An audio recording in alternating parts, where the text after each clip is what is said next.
பிரபாகரனின் மகனை நான் காப்பாற்றியிருப்பேன். டக்ளஸ் தேவானந்தா பகீர் அறிவிப்பு. என்கிட்ட ஒரு ஆள் கேட்டார், இந்த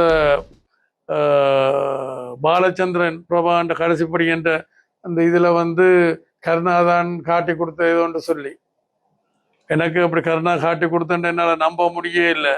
இருந்தாலும் அந்த சந்தர்ப்பம் எனக்கு கிடைச்சிருந்தால், இது பாலச்சந்திரனுடைய இது எனக்கு அந்த சந்தர்ப்பம் எனக்கு கிடைச்சிருந்தால் நான் கட்டாயம் பாதுகாத்திருப்பேன். என்ன மீறி எதுவும் நடந்திருக்க முடியான்னு நான் நினைக்கிறேன். பிரபாண்டமானன்றதுக்காண்டி அல்ல, ஒரு மனித நேயம் என்ற வகையில் நான் நிச்சயம் அதை பாதுகாத்திருப்பேன். அல்லது இப்போ எல்லாம் நடந்து முடிஞ்ச இதுகள்லாம் இப்போ பல பேர் புலியில் இருந்தாக்கள் எல்லாம் என்கிட்ட பாதுகாப்பு கேட்டு தங்களை பாதுகாக்க சொல்லி எல்லாம் வந்திருக்கிறேன். நான் அவையெல்லாம் பாதுகாத்து விட்டுருக்கிறேன் தானே. என்ன மாதிரி டெலவுக்கும் புலிக்கும் பிரச்சனை வந்த இடத்துல நூற்றுக்கணக்கான டெலோவாக்களை நான் பாதுகாத்து விட்டேன். அர்ஜுனா எம்பி ஒரு ஜோக்கர், அவரை பற்றி கதைக்க வேண்டியதில்லை. இளங்குமரன் எம்பி யாழ்ப்பாணத்தில் தெரிவிப்பு. அது தொடர்பாக நாங்கள் கலைக்க வேண்டியதில்லை, ஏனென்றால் அது ஒரு ஜோக்கர் பார் தான் இருப்பார். நாங்கள் முன்கூட்டியே தெரிவித்து விட்டோம். அவர்கள் இன்று பப்ளிக்காயே இன்றைக்கு தெரியுது. மக்களுடைய பணங்களை திருடியவர்கள், குற்றங்களை இழைத்தவர்கள், ஆட்சி அதிகாரங்களுக்காக பலர்களை கொலை செய்யும் சூழ்ச்சிகளை செய்திருக்கிறார்கள் என்று அது அம்பலமாக தெரிய வருகிறது. அந்த நேரத்தில் இன்று எங்களிடமே கேட்கிறார்கள், மக்களுடைய வாக்கினூடாக தேசிய மக்கள் சக்தி இன்று அரசாங்கம் அமைத்துள்ளது. தேசிய மக்கள் சக்தி அரசாங்கத்திடம் இவ்வாறான கேள்வி என்பது ஒரு நகைச்சுவைக்கானது பதிலாகத்தான். கொழும்பு காலிமுகத்திடலில் இன்று நடைபெற்ற சங்கமம் 2026 நிகழ்வில் 5000 பரதநாட்டிய கலைஞர்கள் ஒரே மேடையில் ஒன்றிணைந்து 10,000 சலங்கைகளை ஒரே தாளத்தில் ஒலிக்க செய்து கின்னஸ் உலக சாதனையை படைத்துள்ளனர்.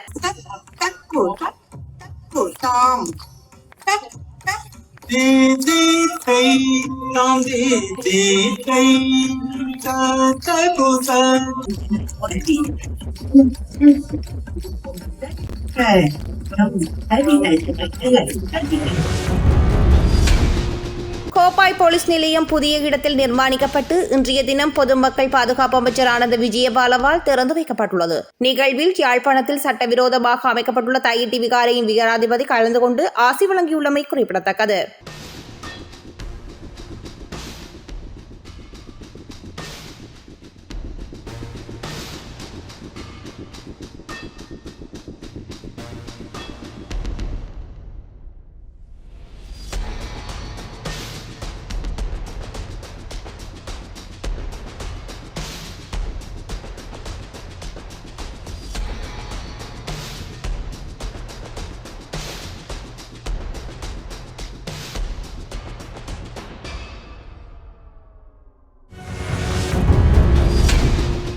அடுத்த ஜனாதிபதி நாமல் ராஜபக்ஷ அடித்து கூறும் அர்ச்சுனா எம்பி. பாராளுமன்ற உறுப்பினர் நாமல் ராஜபக்ஷ தனது சிங்கள இனத்தின் மீது உண்மையான பற்று கொண்டுள்ளார். அவ்வாறு தன் இனத்தை நேசிக்கும் ஒருவராலேயே ஏனைய இனங்களையும் ஆதரிக்க முடியும். அத்துடன் எதிர்வரும் 2029 ஆண்டு நடைபெறவுள்ள ஜனாதிபதி தேர்தலில் நாமல் ராஜபக்ஷவே நாட்டின் ஜனாதிபதியாக தெரிவு செய்யப்படுவார். அவருடன் பேச்சுக்களை நடத்தி தமிழ் மக்களின் அடிப்படை பிரச்சனைகளுக்கு நாம் நிரந்தர தீர்வை காண்போம். இவ்வாறு பாராளுமன்ற உறுப்பினர் அர்ச்சுனா ராமநாதன் தெரிவித்துள்ளார். ඡන්ද දීලා ජනාධිපති කරගන්න පුළුවන් කාවනොත් ඒ වුණාට තමන්ගේ ජාතියට මම මේ දේශපාලනයකට ආවට පස්සේ එකම එකක් ඉගෙන ගත්තා, තමන්ගේ ඥාති ආදරය කරන්න ඕනේ. ඔක්කොටම කලින් තමන්ගේ ජාති ආදරය කරන්න ඕනේ.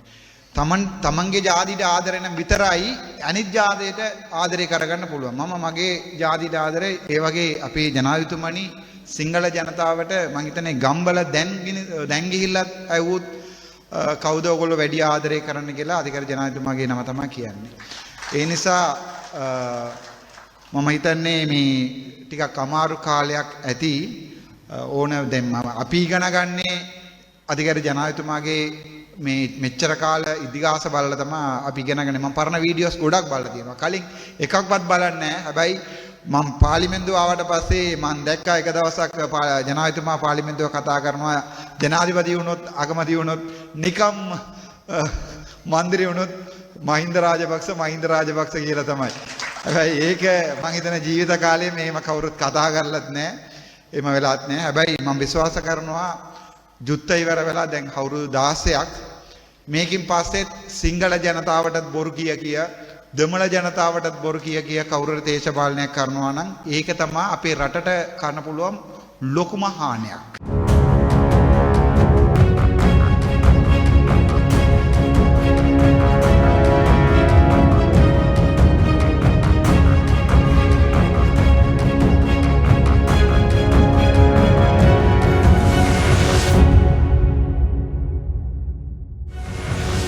இதுதான் ஜனார்த்தம். இங்கே கொழும்புல மக்களோட வாழலாம்.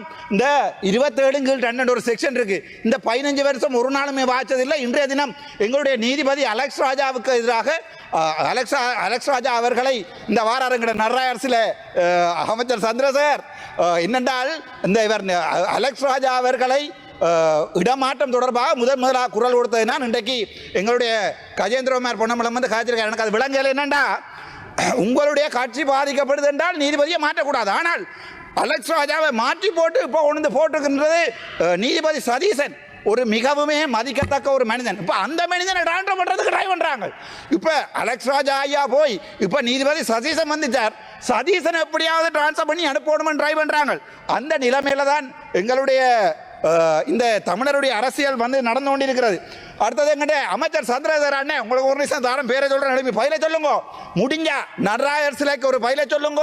ரெண்டாவது கேட்குறேன், இந்த மயிலட்டியில் இருக்கிற அந்த ஆர்மி கேம்பில் 230க்கு மேற்பட்ட குடும்பங்கள் ஹானியில் ஆர்மி கேம்பை கட்டியிருக்காங்க.